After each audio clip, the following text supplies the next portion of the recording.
Hello. As you all know, the Marthoma Church is celebrating Youth Sunday in October. And as part of that, the Bristol Youths would like to share our 5-part podcast series on the theme Chosen for God. In the past 1.5 years, we've been going through a chaotic and unprecedented time with the COVID pandemic. Humanity hasn't faced a situation like this in a lifetime, where the world came to pretty much a standstill. Schools moved to home learning and church services were online, and we familiarized ourselves with terms such as lockdown, social distancing, quarantine, and many more. However, amidst all these, we were privileged to remain under the peace of God. Hence, we were able to come out safely on the other side. I'm Shaun, and today's episode is titled, You Are Mine, and I will be basing it on Isaiah chapter 43, verses 1 to 2. When reading Isaiah 43:1, it repeats the word you multiple times. Here, Isaiah refers to a God who knows both you and me. This confirms that we are His and that we are beloved to Him. It is God's omnibenevolent nature that makes certain we are His.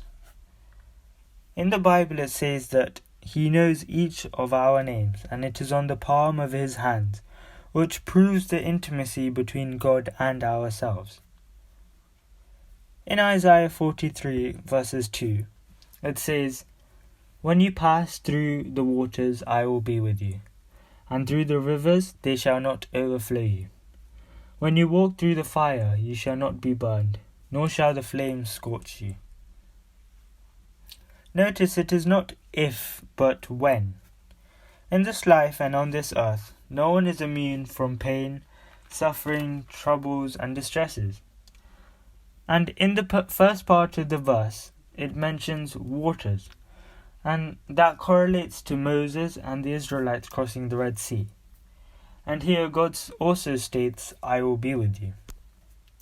Furthermore, the final part of the verse highlights walking through fire, which is relatable to what happened in the Old Testament, when Daniel and his companions were in the furnace, where they came out untouched and unharmed with God.